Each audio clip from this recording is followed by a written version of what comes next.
With so many relationships falling apart these days, I was thinking it will be interesting to look at the first couple that have ever lived on this earth, look at their story and see how we can relate to it and whether our first culture's couple can actually give us some advice on relationships today. Are Adam and Eve relationship goals?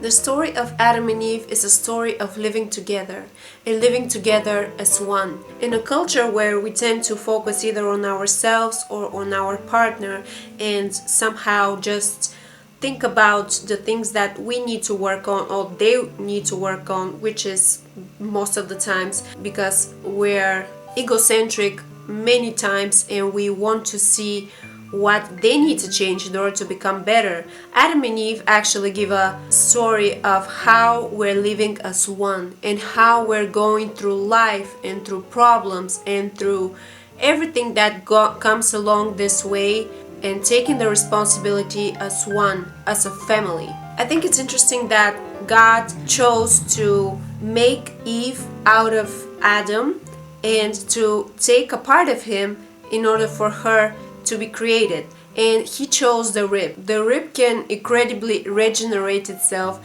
and it's very interesting how God chose this part of Adam's body to create Eve. I also like how Matthew Henry puts it, that the woman was made of a rib out of the side of Adam, not made out of his head to rule over him, nor out of his feet to be trampled upon him, but out of his side to be equal with him, under his arm to be protected, and near his heart to be beloved. I really like this imagery that it's used here because it's painting a great picture behind God's initial design. One of the things that we can learn from Adam and Eve's story is that marriage was supposed to last a lifetime. It was not supposed to be a short-lived thing, and God's initial purpose was not divorce. It was not for people to separate. We live in a fallen world now, and after sin, all of these challenges have come into our world, and now we have divorce, we have broken relationships,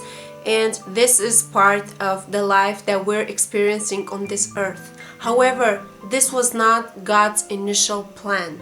Before Adam and Eve actually sinned, they were in perfect harmony with each other. They were in perfect harmony and relationship with God. They had the perfect thing, the thing that everyone is dreaming about, the thing that Hollywood is trying to recreate in movies and in songs and in videos, but they're only recreating it on screen.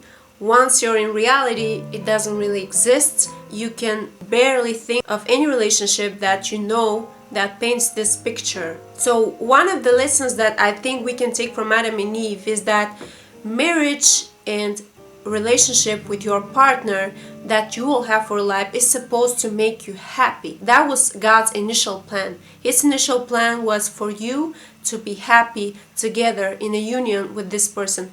I'm not saying that you're not going to have difficulties because, again, as I said, sin came into the world, but God's initial idea was not for us to have crazy relationships where we fight all the time, where we have physical abuse, where we have mental abuse, where we're just suffering all the time and taking it because of, the sake of staying together.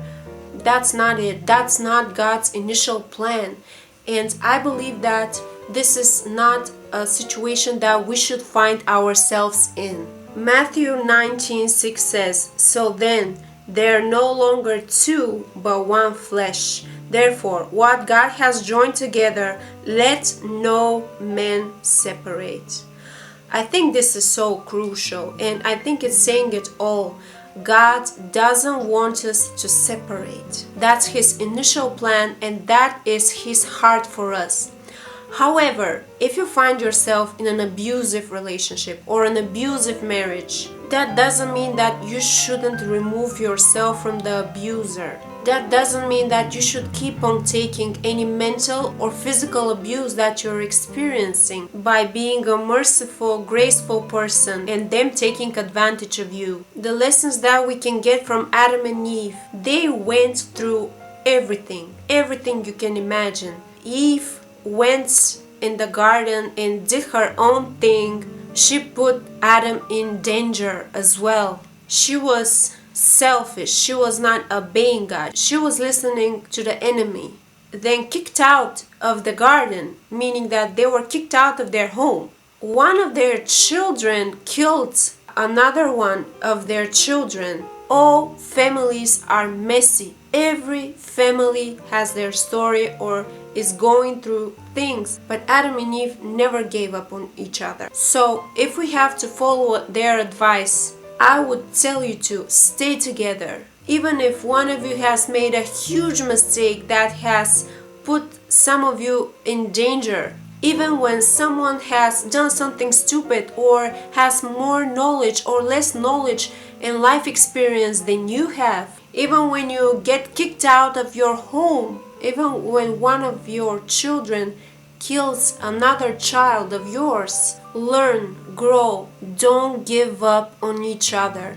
Don't turn on one another when you have fights, when you have conflicts. Forgive one another. Bruce Feiler is a New York Times best-selling author. I'm not sure about his faith or religious views. He wrote a few books about Adam and Eve. I would like to read you a quote from him. He says that love is not a choice we make. It's a choice we make multiple times. Eve chooses to return to Adam after she ate the fruit, and Adam chose not to reject her. They chose to start a new life together.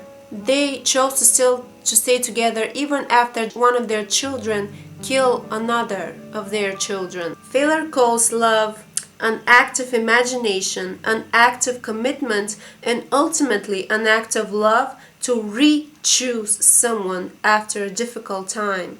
He adds, that choice is much harder than the first. And I think this is really what it takes to have a successful marriage. Even though I'm still not married myself, this is the type of relationship I would like to have with my husband in the future, to choose each other every single day. Okay guys, to wrap it up, I would say that what we can learn from Adam and Eve is that this is a love story of two people continuously choosing each other day after day, regardless of the troubles and tribulations that they're going through in life, sharing their joys and their sorrows, facing the overwhelming burdens of parental crisis, including the murder of their sons by another of their sons. And I think they exemplify very well what is the secret to a long-lasting marriage and relationship. The person that you will meet is not going to be the same person that you're going to be in 20, 30 years time. That's why it's very interesting to me when I hear people that have broken up telling me, well, he's not the person that I knew. He's not the same as when we met. She changed. Well, of course, people change, and I think that's part of life. We are supposed to change. We're supposed to change for the better. And we are supposed to fall in love with the new version of this person that we have committed to spend the rest of our lives with. We should continue to choose our partner. That's real love. Not the Hollywood love or the Prince Charming love or the love that doesn't really exist in real life, but the real love where you continually choose each other and recommit to this person each and every day with the mindset that I'm going to be loyal to you forever. That was all I wanted to say to you about Adam and Eve and the quick lessons that we can have from them, living as one and not giving up on each other. Those are the two things I want to leave you with.